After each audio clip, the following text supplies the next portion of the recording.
As an evil cult grew in power, its existence posed a threat to the entire world of martial arts, so the Justice clans banded together to attack the cult's headquarters in a great battle. However, the battle left only the cult leader and a demon lord called Badian standing. The clan leaders accused the demon lord of taking out their messenger who was sent to deliver an invitation to him. However, he argues that the messenger's life was taken because he harassed some female cult members. As clan leaders band together to attack Badian, he boasts that if he, a demon lord, cannot defeat the likes of them, he'd rather become a salted fish. 13 years later, we see that Badian actually turned into a fish. He hides when he notices someone approaching the temple, but it turns out to be our main protagonist, called Renjie, his son. He warns Renjie to not stay out too long, but Renjie argues that the men in town are good people. However, Badian informs Renjie that when it comes to cult members they don't show mercy to anyone. To safeguard Renjie's future as the next demon lord, Badian decides it's best to change his identity by gaining a hero's certificate which can bring legitimacy to the demon clan, awarded by the Martial Arts League. He reveals that he has already enrolled him in the Justice League Academy. Renjie becomes so excited upon hearing this he has to finish his enrollment outside. The demon lord then summons his sidekick, called Lee, to act as his bodyguard in the outside world. As they head to the academy, Lee makes Renjie carry him all the way by convincing him it's all part of the training. After finally arriving, they join a waiting line which is announced to be an inspection to ensure any cult members don't sneak in.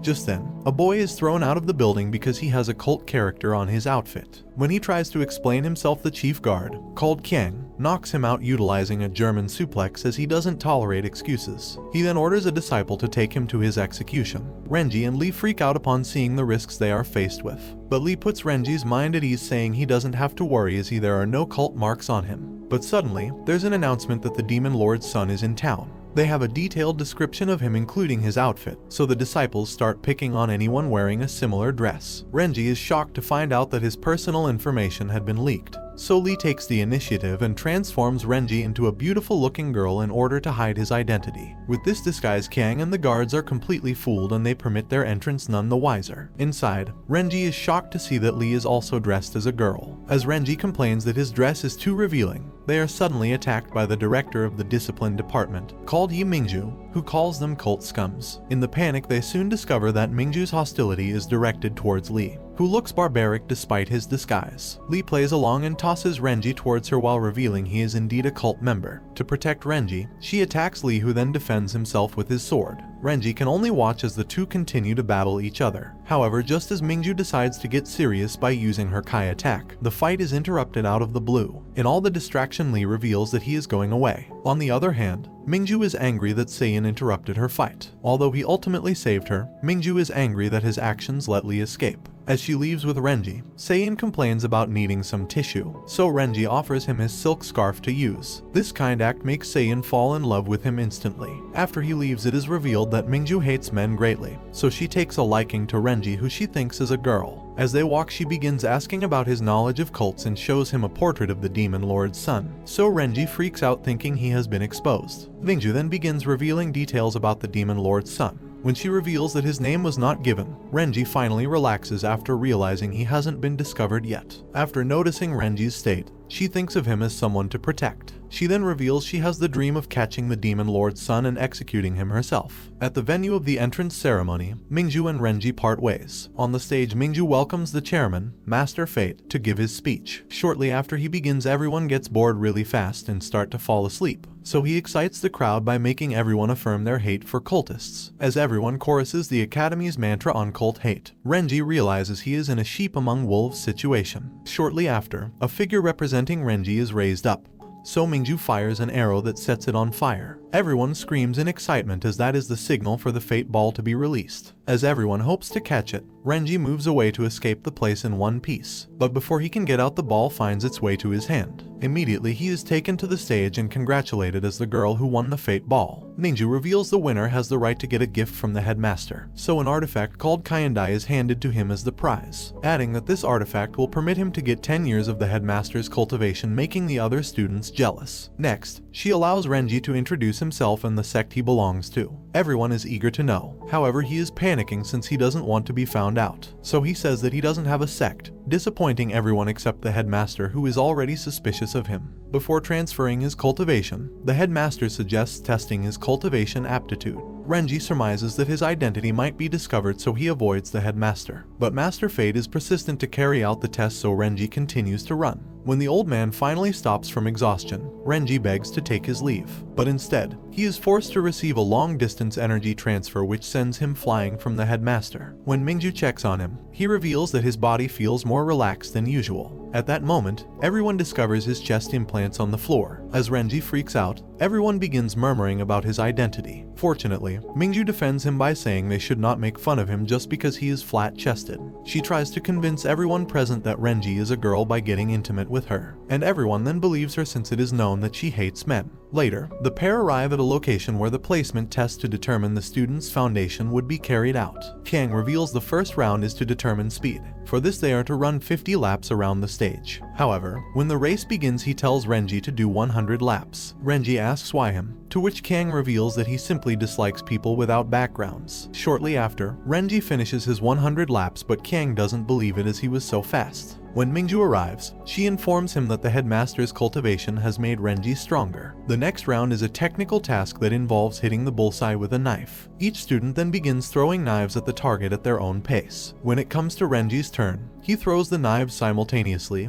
and hits the target. Everyone begins complimenting Renjie, but Kang isn't the slightest bit thrilled, so he intentionally fails him. Mingju tries to intervene, so Kang threatens to demote her if she continues to interfere. At that moment, an intruder arrives to disrupt the encounter. The intruder turns out to be a little girl called Bai. Bai reveals that she isn't going to acknowledge the test, and when Kang asks what sect she belongs to, she reveals that she is the heir of the Sunflower sect. Seeing his injustice, she challenges Kang to a duel despite shamefully admitting to failing the 2 rounds of the test. Kang then decides to play along with her since the next round is a power contest. The 2 fighters take their stance, but after a while she doesn't even move to attack. Kang then loses his patience and sends her flying. As she rises, everyone expects a comeback, but she surprisingly accepts defeat. After seeing her behavior, Kang remembers her father, who behaved cowardly like her in the past. He then begins mocking her and her father, making Bai very upset as her father is very dearly to her. As she defends her father, Renjie sees that they've had similar lives, recalling times with his father too. When Kang decides to wrap up the duel, he uses a Kai attack, but it is suddenly blocked by Renjie. Renjie challenges Kang to a duel in hopes of restoring Bai's honor, so both fighters charge their Kai and Kang becomes the aggressor in the fight. And Renjie focuses on evading all his attacks without fighting back. As the fight lingers on, Renjie begins to regret his impulsiveness, as the Demon Lord warned him not to use his cult kung fu technique in public as his power would be too great. We then discover that when he was little he was taught different skills and techniques by the cult members. Also during the final battle, some cult elders passed down their Kai to Renjie before they were defeated by the Justice League. As a form of retaliation, the Darklord allows him to slap his opponents, and so he sends Kang flying. Kang remembers that the name of the slap skill is called the World Oblivion Slap, and it is used by cult members. He deducts right there that Renjie is a cult member, but before he can do anything, he is tortured by lust, which is a side effect of the skill. After the battle, everyone hails Renjie as a hero, but at that moment the disciples appear with a recognizable personality, who Mingju goes on to address as the head, called Buching. Bai tries to talk to him, but Mingju restrains her. When Buching walks to meet Kang, he mocks him for failing to defeat a mere freshman. Next, he reveals that there's a cult member among the students. He offers to give the cult member a quick death if he or she steps forward on their own, making Renjie even more on edge. Buching concludes that the cult member has to be Renjie since he was capable of defeating the head guard with slaps. Mingju then defends him, stating it was the Kai artifact from the headmaster that enabled him to defeat Kang. An unconvinced Buching then asks the disciples to bring the witness.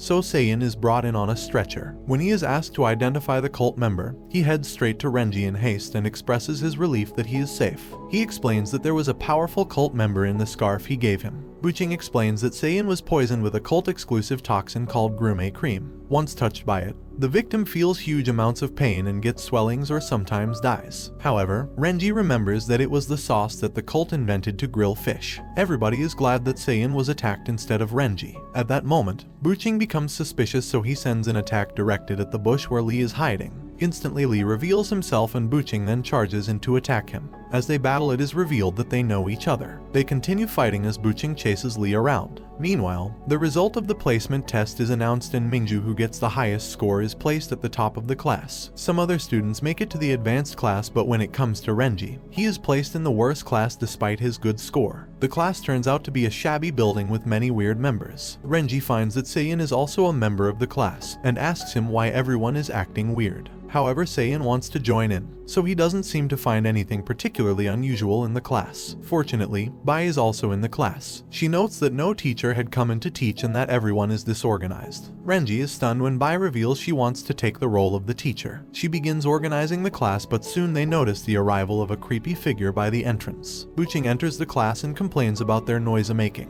When he stands in front of Bai, she throws a tantrum, and Buching deducts points from her for breaking the rules. He reveals everyone in this class has moral points which can change depending on one's act. Bai complains again and uses a curse word, so she gets 5 points deducted from her. Buching informs class that anyone with 100 deducted points will be expelled from the academy. He then begins subtracting points from everyone who broke the rules throughout the day. When he gets to Renjie, he reveals that his offense is harming a teacher, so 100 points have been subtracted from him. With that, he is to be expelled from the school. When he orders the disciple to get all of Renjie's belongings, he panics since his original male clothes would be discovered. But just then, Bai and Seiyin defend her by saying Buching has to expel them too if Renjie has to go. So Buching orders the disciples to bundle them all out of the school. At that moment, Mingju arrives to defend Renjie too. She argues that it was a duel, so she had no choice but to go for the win. But still, Buching doesn't budge and he threatens to deduct points from Mingju too. This makes her furious, so she quits the discipline department and moves into the worst class. This unexpected act makes Buching beg her to reconsider, as she is the only daughter of the martial arts league leader. She refuses and sticks to her decision, so he has no choice but to withdraw the expulsion. Before he leaves, Renjie has a question for him. When he finishes, Buching is confused about how to respond appropriately. Their conversation is then interrupted by the arrival of the headmaster. He reveals that their teacher is supposed to be Qian,